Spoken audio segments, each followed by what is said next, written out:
The power of weakness. Genesis 32.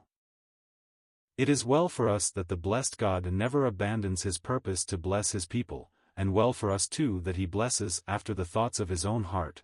This being so, what limit can we put to the blessing? It is both instructive and interesting to observe the way and method of God's sovereign goodness to his people. It is thus, the wise understand the loving kindness of the Lord.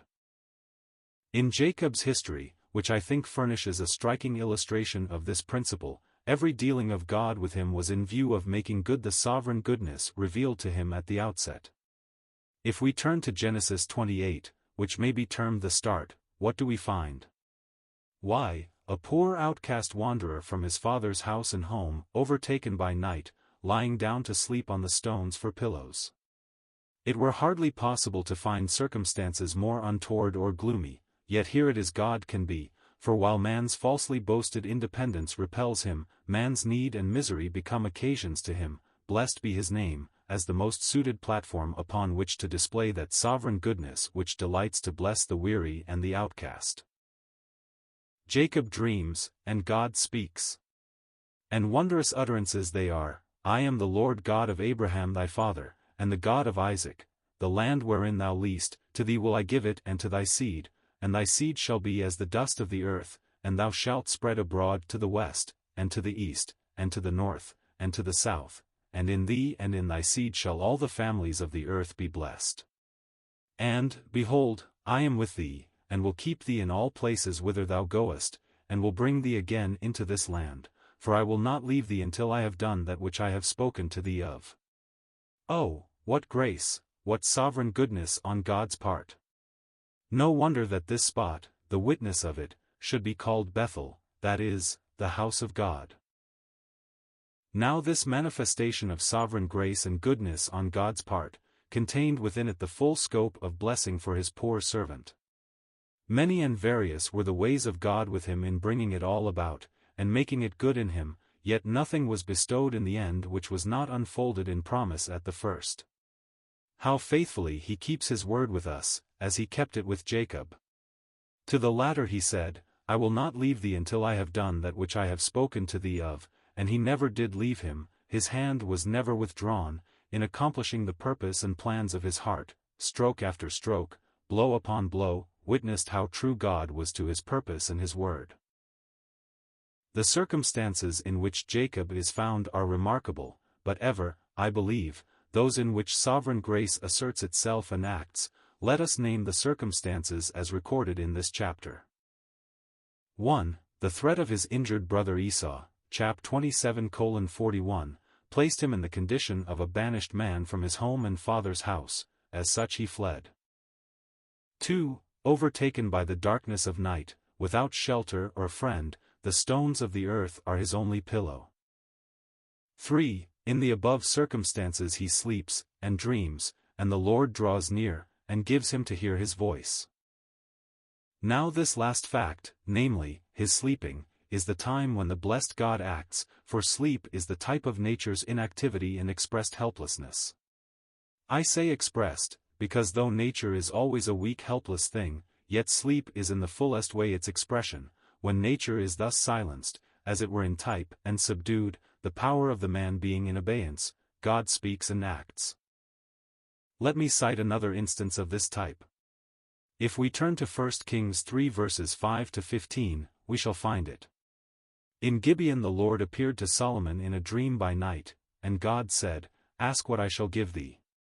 And Solomon said, Thou hast showed unto thy servant David my father great mercy, according as he walked before thee in truth, and in righteousness, and in uprightness of heart with thee, and thou hast kept for him this great kindness, that thou hast given him a son to sit on his throne, as it is this day.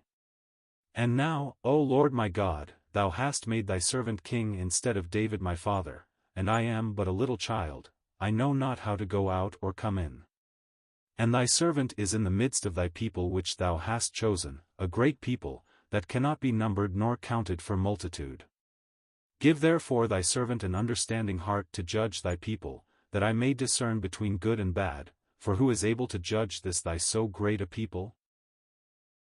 This scene, beautiful and striking as it is, presents the other side of the truth which is sought to be illustrated.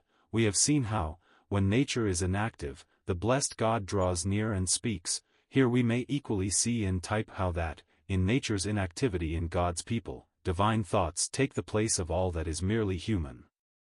Solomon asked for wisdom, and the speech pleased the Lord, that Solomon had asked this thing. Surely we never please him in what we ask or do, save as nature's claims are disallowed, and to this end sleep sets forth its inactivity, and fasting the denial of its claims in its activities. When it is so, the blessed God stands at the top of the mystic ladder. Heaven is then not far off, or wisdom is asked as the thing most pleasing to him. To us, this is Christ, God's wisdom and God's power.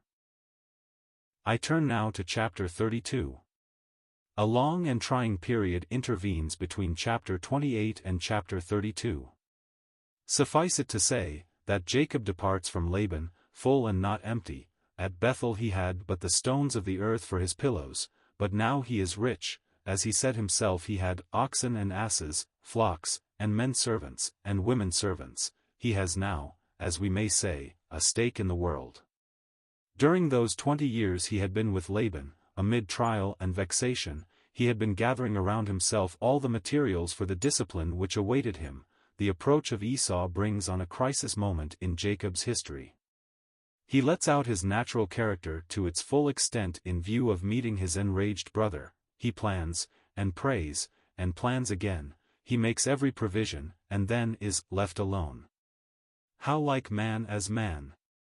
But this solitude, while on the one hand it was Jacob's folly and selfishness, was God's moment of blessing. There wrestled a man with him until the breaking of the day. Who was the mysterious, unlooked-for, unexpected stranger? No doubt it was God himself, and he is here to deal with and put down dependence in self, and hence, as the picture of this, what was touched and shrank was the known sign of man's strength. Yet while this power of nature was being withered, Jacob himself was sustained. The same hand that dried up, as it were, the sources of natural strength, imparted new power from above, and so it is, he enters upon a new day, gets a new name, Israel, and is blessed as a crippled man. And not only this, but when the sun rose upon him, that is, when the influences of the day are around him, he is in the expression of weakness, he halted upon his thigh. I think there can be but little doubt, that this scene in the patriarch's history is that to which the apostle alludes in Galatians 6 verses 15 to 16. For in Christ Jesus neither circumcision availeth anything, nor uncircumcision, but a new creature. And as many as walked according to this rule, peace be on them, and mercy, and upon the Israel of God. What is this rule?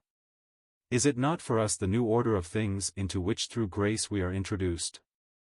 And was not Jacob after the night of Peniel, the picture of one who, having been delivered through the cross of Christ, has learned now the power practically of the death of Jesus in his mortal flesh? Let us consider well the excellency of such weakness as this, for it is not the mere inability of one who is powerless, but it is the case of one who, having been in the full flow of natural energy, was met and contended with by him who knew how to put out of joint the spring of creature strength. It is therefore divinely wrought weakness. How blessed to go halting and limping all one's life after this fashion! To be so indebted to him for lack of nature power, that his strength becomes our ability, as himself becomes our solace and stay. I will not let thee go, though the utterance of a vanquished man is the announcement of victory. Now similar to this in many respects, is the case of the apostle in 2 Corinthians 12. He could boast and glory in that which made little of him before men, because thereby the power of Christ rested upon, pitched its tent over, him. Thus it was he knew that, by being weak, he was strong. Paradox it may seem, yet who that knows the deep blessedness of the secret would have it otherwise? On the contrary, may we not justly and truly say, out of the eater came forth meat, and out of the strong came forth sweetness? There is this difference in the two cases just touched upon, that whereas with Jacob it was the breaking down and withering up the seed of energy of one strong-willed and unsubdued, in the case of the apostle of the Gentiles it was the preventive grace of God, in order to cut off the resources of nature. In Jacob it was the subjugation of natural force and will at their height. In Paul it was the anticipative prevention of divine grace. Both are excellent and perfect in their time and place. Like every way of our God. This weakness, which is really our strength, is the moral power of death, practically withering and setting aside the man in the saint, in order that the plant of renown in each one of us may spread forth its roots, and produce its fruit, even the life of Jesus, in our mortal bodies. Blessed it is, if in any measure we have learned to be in subjection to our Father's heart and ways, even in that which is naturally death to us, but no language can convey the blessedness of being so in communion with Him as to be able to say, I take pleasure in them. A vessel in the power of weakness is a sight for angels truly, yet this is what God delights in, but how little any of us seem to have the sense of being simply vessels. There is too much of that which tells of our being actors or agents, but a vessel is distinct from both, and is simply to retain and manifest the treasure placed in it. In Gideon's army we read of, Judges 7, 300 tried and proved ones, who were retained because they had manifested a reality of devotedness to which the 10,000 that had remained were strangers. It is this vessel character which marks them. They are at the disposal of another. They were those preeminently to whom their chief could say, Look on me, as I do, so shall ye do. It is this very 300 that carried empty pitchers, and lamps within them. At a given signal and moment they break the pitchers, and this was the hour of their victory. What moral beauty there is in all this! Surely it speaks in its typical import of that greater victory which is announced as won in these words, We are troubled on every side, yet not distressed, we are perplexed, but not in despair, persecuted, but not forsaken, cast down, but not destroyed. 2 Corinthians 4 verse 8. It need not surprise us that such are the ways of our God with His own. Nothing could set aside man in his badness or goodness, but death. Why should we shrink from it? We brought death into this world, solemn thought for us all. The Son of the Father goes through death, that the man who brought it in, might be forever set aside. Thank God it is so before God, and He recognizes only the risen and glorified Christ, but then, practically and experimentally, death alone can secure to each of us divinely wrought weakness, or the practical setting aside of the man in each of us, which can neither be reformed nor restrained, and thus alone is room made for the power of Christ to display itself in us, once agents or actors, now but vessels at the disposal of His pleasure and will. May each heart thankfully be enabled to say, Be it unto me according to thy word.